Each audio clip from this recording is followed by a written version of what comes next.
प्रेमविवाह आणि पत्रिका जुळवून केलेला विवाह या दोघांमध्ये काय गमती-जमती आहेत? काय फरक आहे? काय फायदे-तोटे आहेत? बघा, प्रेमविवाह आपल्याला एखादी व्यक्ती आवडते, आपलं प्रेम बसतं, ठीक आहे. पण तुम्ही जेव्हा लग्न करता, तर तिची काय माहिती असते आपल्याला?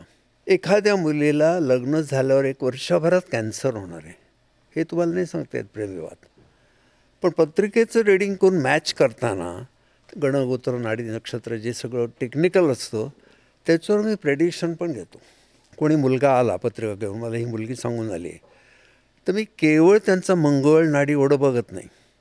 तिला लाँग लाईफ आहे का? हेल्थफुल ओल्ड एज आहे का? तिची आर्थिक स्थिती कशी राहील? तिला मुलंबाळं होतील ना? ती मोठे रोग किंवा अपघात काय नाहीत ना? कोण सांगतच नाही. हा गायडन्स दिल्याशिवाय तुम्ही कसं मॅच करता? आणि मग जर मला असं आढळलं, असं खूप वेळा होतं, तो मुलगा येतो, माझं हिच्यावर प्रेम आहे, बघा जरा. त्याची अपेक्षा असते तुम्ही हो म्हणा. म्हणलं असं नाही मी हो म्हणणार. त्या तुझ्या आयुष्याचा निर्णय तू माझ्या सल्ल्यावर घेणार आहेस. पूर्णपणे मी बघतो आणि सांगतो ही तुला मॅच होते, तेव्हा कर. इमोशनल, इंटलेक्च्युअल आणि सेक्शुअल 3 रिलेशन्स फार उत्तम लागतात.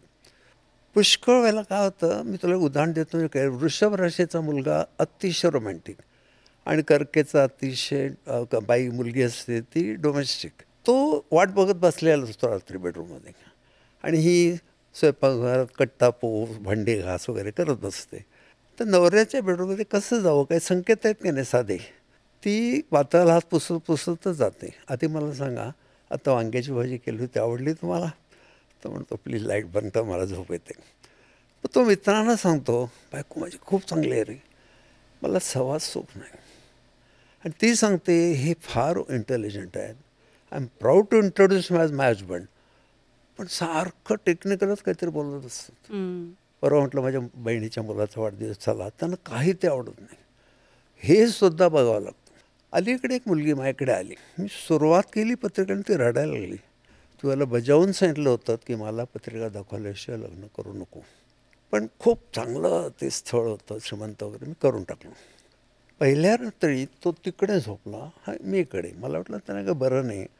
पत्नी धर्म म्हणून मी त्यांना विचारायला गेलं, काय होतं का तुम्हाला? तो पहिल्याच रात्री म्हणाला, I am impotent, don't expect any pleasure from me.